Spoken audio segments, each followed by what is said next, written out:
New topic है France become constitutional monarchy.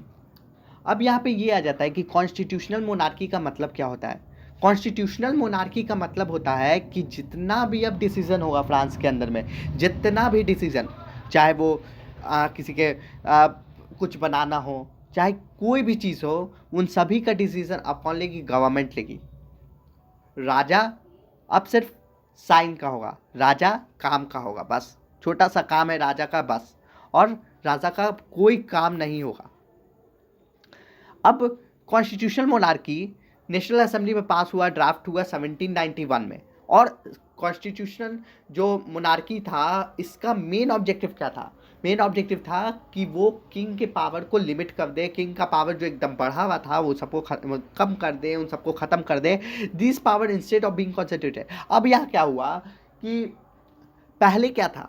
पहले जितना भी पावर था वो सिर्फ एक के हाथ में था, वो मोनार्क्स था, उसके हाथ में था। अब यहाँ पे क्या हुआ कि जितना भी पावर है वो 3 बॉडीज में डिवाइड हो गया, legislature, executive and judiciary. Legislature कौन? जो कानून बनाता है। Second, executive. एग्जीक्यूटिव कौन? एग्जीक्यूटिव जो कानून इम्प्लीमेंट करता है। और थर्ड, जुडिशरी। और जुडिशरी कौन? जो जुडिशरी जो देख रहा है कि वो कानून सही चल रहा है या नहीं, वो सजा दे रहा है अगर कानून गलत हो रहा है तब। अब ये होता है कि the constitution of 1791 vested the power to make laws in the National Assembly. इसका मतलब ये होता है कि कॉन्स्टिट्यूशन ऑफ 1791 में कॉन्स्टिट्यूशन बना। कॉन्स्टिट्यूशन ने ये लीगल राइट दे दिया कि नेशनल असेंबली को कि आपको लॉ बनाना है, आप लॉ बनाएंगे। जिस तरह आज हमारे यहाँ है, आज हमारे यहाँ जो राज्यसभा है उसमें लॉज बनते हैं, लोकसभा जो स्टेट गवर्नमेंट है, सेंट्रल गवर्नमेंट, उन सभी के हिसाब से जो लॉज बनते हैं वो ठीक उसी तरह से वहाँ पे भी था कि उनको लीगल राइट बन गया था कि अब आपको लॉ बनाना है, वो वोट के माध्यम से, which was indirectly elected, that is the citizen voted for. अब यहाँ पे जो था नेशनल असेंबली इनडायरेक्टली इलेक्ट की गई थी। जैसे हमने पहले पढ़ा था कि किंग ने जो था वो खुद ही बोल दिया था कि अब कॉन्स्टिट्यूशनल मोनार्की हो चुका है फ्रांस, अब वो अपना पावर को लिमिट कर चुका था।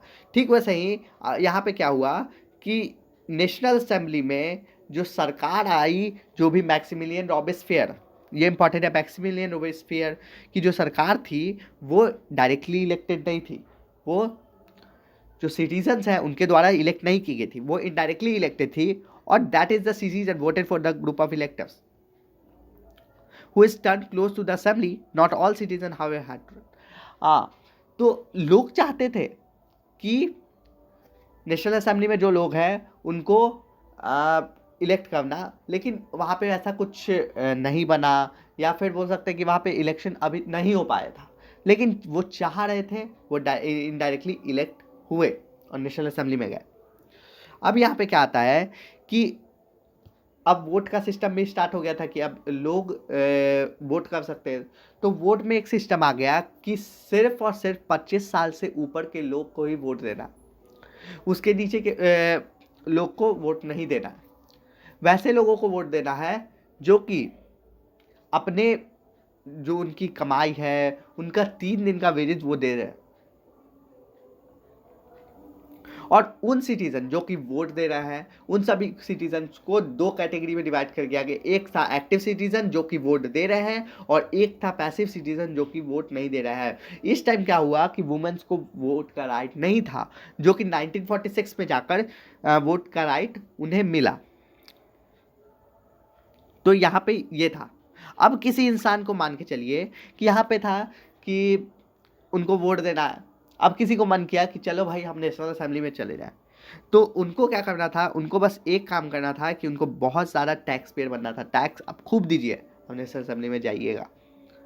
अब थोड़ा सा हट के अगर टॉपिक से पढ़ें तो फ्रेंच रिवॉल्यूशन जो हुआ फ्रांस में, तो ये पूरे वर्ल्ड को क्या देती है, गिफ्ट क्या देती है? तो गिफ्ट ये सिर्फ देती है liberty, fraternity, equality, legislature, executive, judiciary. Liberty, liberty fraternity, equality, legislature, executive, judiciary, universal adult franchise. अब यहाँ पे ये क्वेश्चन आ जाता है कि यूनिवर्सल एडल्ट फ्रेंचाइज होता क्या है। यूनिवर्सल एडल्ट फ्रेंचाइज का होता है कि जितने भी लोग हैं उन सभी को वोट देने का अधिकार है, वोट देने का अधिकार दिया गया है। और यूनिवर्सल एडल्ट फ्रेंचाइज का अनदर नेम क्या है, वो है universal adult suffrage. Universal adult suffrage. यहाँ पे आ जाता है, यहाँ तक हमने पढ़ा था कि कैसे नेशनल असेंबली में कॉन्स्टिट्यूशन ड्राफ्ट हुआ 1791 में, मोनार्च का पावर लिमिट करना था। उसके बाद यह आ जाता है कि जो कॉन्स्टिट्यूशन था वो बिगिन हुआ, स्टार्ट हुआ कॉन्स्टिट्यूशन। अब कॉन्स्टिट्यूशन का बस एक मोटिव था, जो मैन का राइट है उन सभी को डिक्लेयर करना, जितना भी सिटीजन का राइट है उन सभी को मिले, जैसे right to speech, right to opinion, ये सब जितने भी स्पीच राइट्स थे उन सभी को मिले। और इन राइट्स को कहा जाता था नेचुरल और इनएलिएबल राइट्स। नेचुरल और इनएलिएबल राइट्स ये सब इंपॉर्टेंट है। That is they belong to each human being birth and good. और ये सभी राइट्स लोगों को उनके जन्म सिद्ध अधिकार है, मतलब कि उनको जन्म से ही मिलेगा ये सब राइट। और ये जो भी सरकार थी, जो भी पुलिस डिपार्टमेंट वहाँ पे था, उन सभी का ये सबसे पहला ड्यूटी था कि वो सिटीजन्स के नेचुरल राइट्स हैं उनको प्रोटेक्ट करें।